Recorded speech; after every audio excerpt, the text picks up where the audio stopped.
In this part of our course, we'll work on a project called Restaurant. Go to File menu and click on New. Change the size of the document to A4 and set the colour mode to CMYK. Set the resolution to 300 dpi, preview mode to normal and click OK. Our project won't have the standard A4 size. This project size should be 210mm by 250mm. Change the height of the document to 250mm. As you can see, the size mode was automatically switched to custom. We'll now create guidelines. We did this multiple times before, so it shouldn't be any problem for us anymore. We want to create these guidelines manually. We'll input their position. Go to View menu, then Setup and click on Guideline Setup. Switch to Vertical section. Input here 0 and click on Add. As you can see, a guideline appeared in our document. Let's say that the margin for the project will have 10mm. Input 10 and click on Add. The width of the page is 210mm. This tells us that the middle guideline position should be 105mm. Input 105 and click on Add. The margin is 10mm, so the next guideline should be placed at 95mm. Input 95 and click on Add. You need to also add a margin on the other side. Input 115 and click on Add. Of course, the margin doesn't have to be 10mm, it's just the size we've chosen for this particular project. Let's create the last two guidelines. First, the guideline on the right. Input 210 and click on Add. Now the 10mm margin. Input 200 and click on Add. You should now have 7 guidelines placed in these positions. Switch to Horizontal section.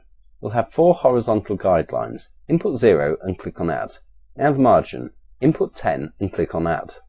The height of the page is 240mm, so at the bottom guideline position should be 240. Input this number and click on Add. Now the 10mm margin. Input 230 and click on Add. Click on OK to close the window. The guidelines are now ready. Before we move on, we need to activate the Snap to Guidelines option.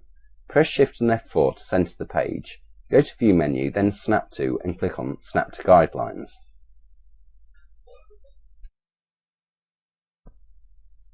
Switch to Rectangle tool and draw a rectangle right here. Let's now change the corner formatting. Click on the Proportions lock to activate it.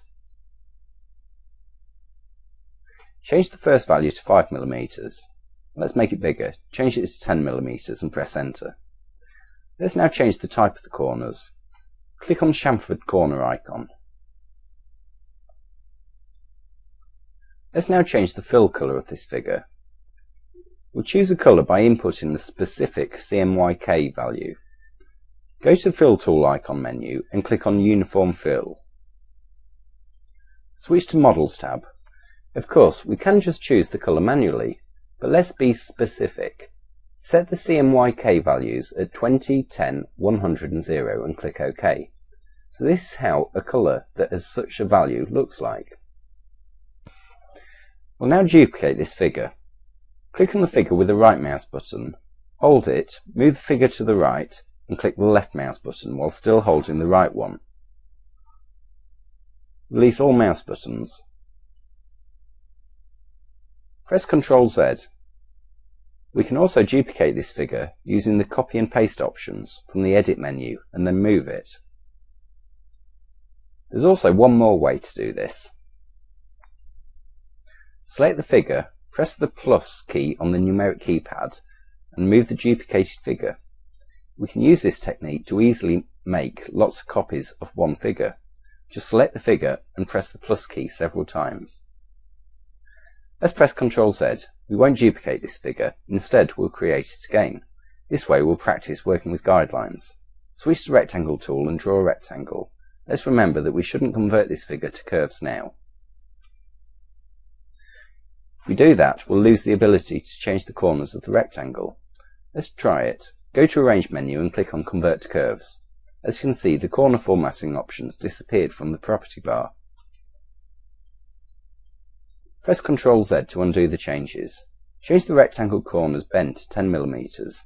In previous versions of CorelDraw, there wasn't an option to automatically change the corners to chamfered corners. Let's learn how we can create such corners ourselves.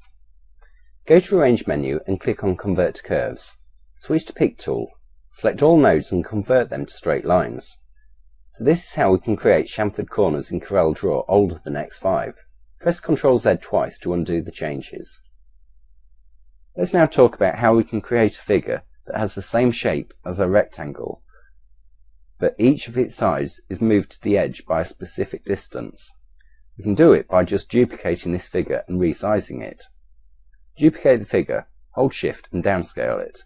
As you can see, the distance between the edges differs for each side. This technique works only for proportional figures. Let's make a little experiment. Switch to Rectangle tool, hold Shift and draw a square.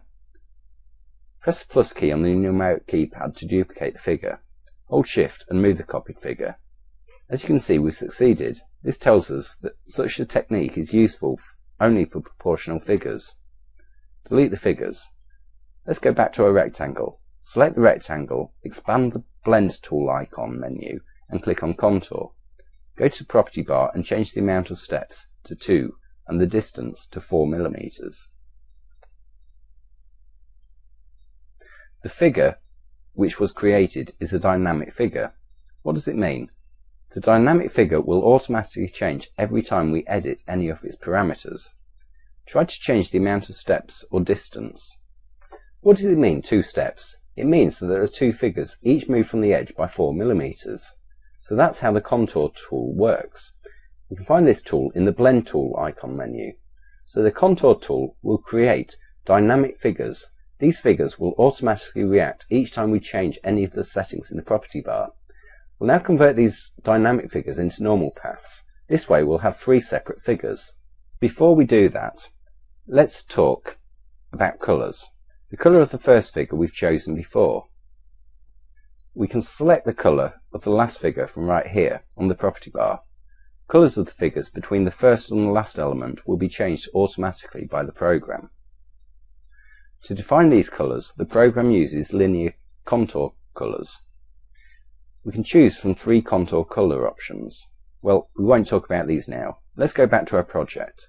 Let's talk about how to separate these figures. We'll separate this dynamic figure into 3 separate paths. To break something in Corel, we always use the same option. Go to Arrange menu and click on Break Contour Group Apart. After that, we have to check whether the figures are grouped. Go to Arrange menu. As you can see, the Ungroup option is active.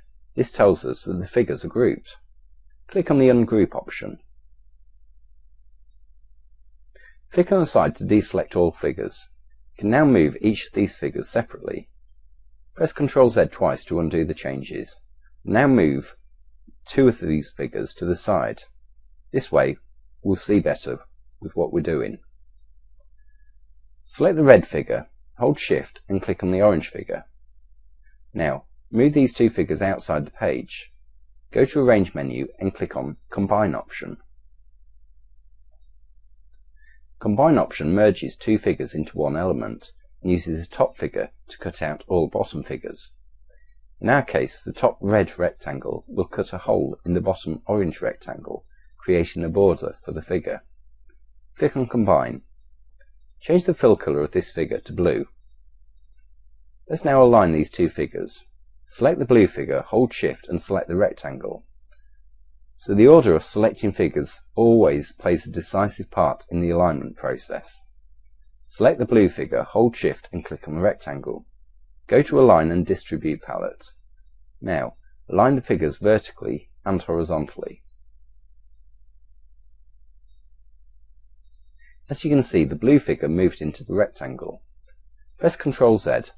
Let's see what will happen if we change the order of selecting. Select the rectangle, hold Shift and select the blue figure. Align both figures vertically and horizontally. As you can see, the figure which was selected first doesn't move during the alignment process. Press Ctrl Z. So we have to first select the blue figure, hold Shift and add the rectangle to the selection. The rectangle was the last selected figure. That's why it hasn't moved. Let's analyse another situation. Move this blue figure. Now select both figures by drawing a selection box over them. Which figure will stay in its place now? In this case, the figure which is placed at the very bottom won't move. Go to Align and Distribute window and align figures vertically and horizontally.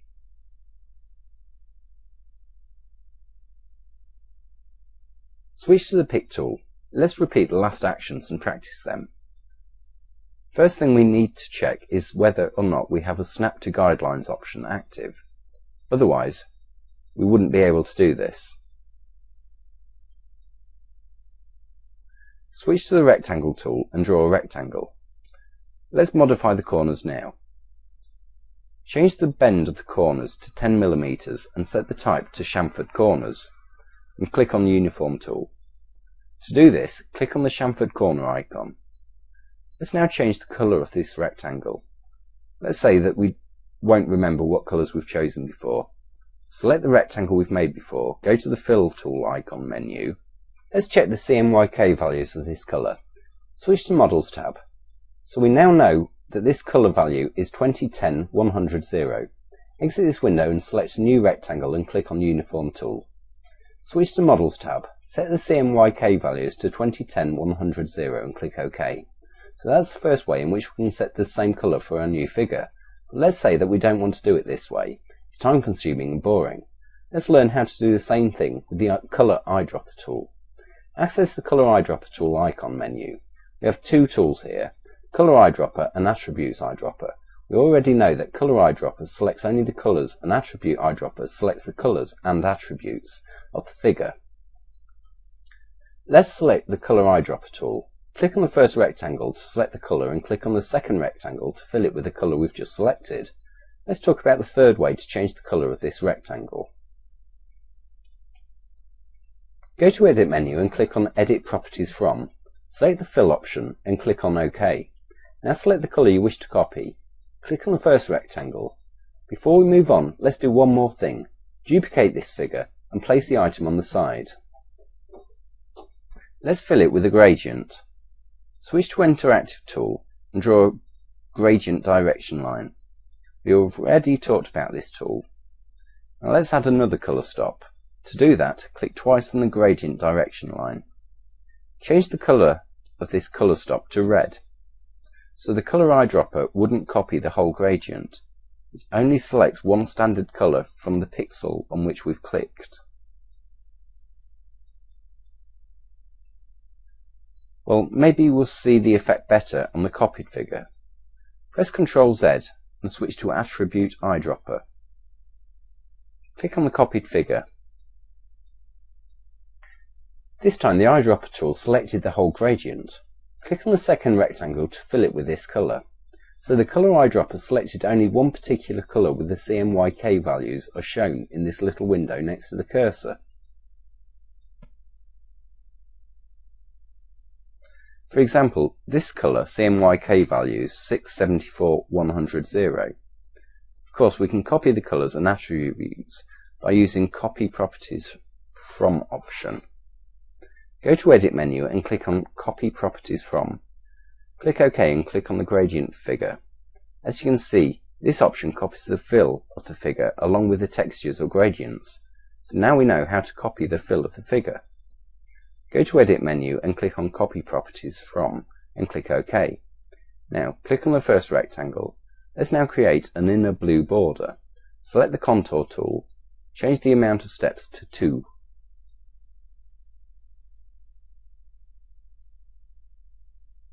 Remember that before we use this tool, we need to select the figure.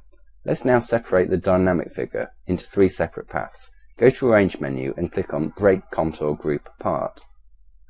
Go to Arrange menu. You need to check if the figures are grouped. The Ungroup option is active. Click on it to ungroup the figures. Click on the side to deselect all figures. Now select the red rectangle. Hold Shift and click on the orange figure under the red rectangle. Go to Arrange menu and click on Combine. Let's change the colour of the border to blue. Go to Edit menu and click on Copy Properties From. Select the fill and click OK. Now select the blue border, press Shift and F4. Let's move on. Switch to the ellipse tool and draw a circle. We'll set the size of this circle to 25 by 15 millimeters. To do that, we need to lock the ratio of the figure, otherwise the size will change proportionally. Change the width to 25 millimeters and height to 15 millimeters. So in order to change the width and the height separately, we need to deactivate the lock ratio icon.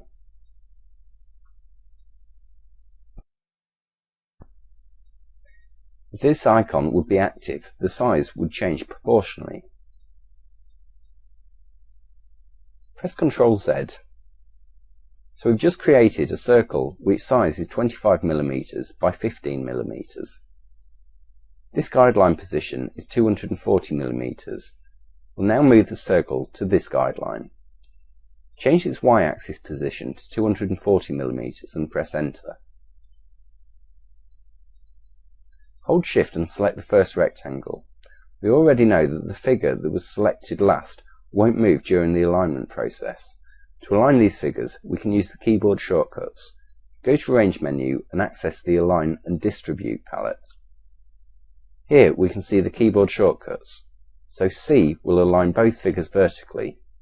Well, let's align these figures using the Align and Distribute palette. Go to this palette and click on Align Center horizontally. Select this figure, press Shift and F2 and press Shift and F3 once. Shift F2 zooms in on the selected object, and Shift F3 is a shortcut for the zoom out. So again, Shift and F2 and Shift and F3 once. Let's change the fill colour of the figure to orange. Now, duplicate this circle and place on the side. Press Shift and F4. Click on the circle with the left mouse button, drag it to the side and click with the right mouse button. So we've created a duplicate of this circle and placed it outside the page. Let's now switch to wireframe view. This way we can work on the nodes and it'll be much easier. Go to the View menu and click on Wireframe.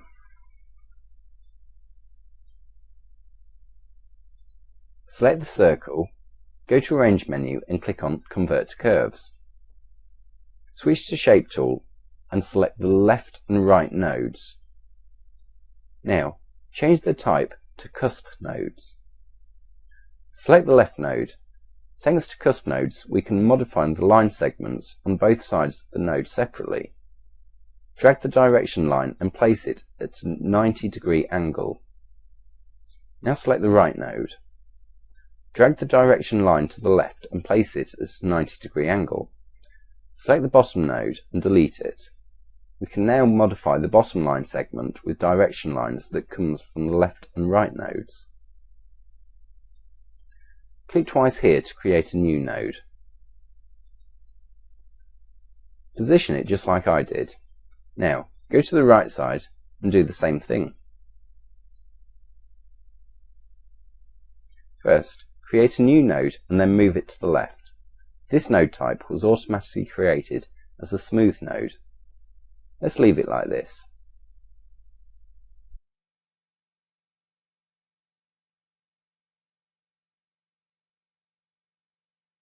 Switch to the ellipse tool and draw a circle inside the figure.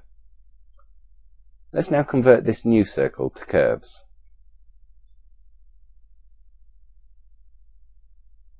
Go to Arrange menu and click on Convert to Curves. Switch to Shape tool. We don't want to modify top line segments, but we want to modify this figure. Create a new node right here and move it to the left. Change its type to Cusp node. Drag the direction line handles to modify the look of the path.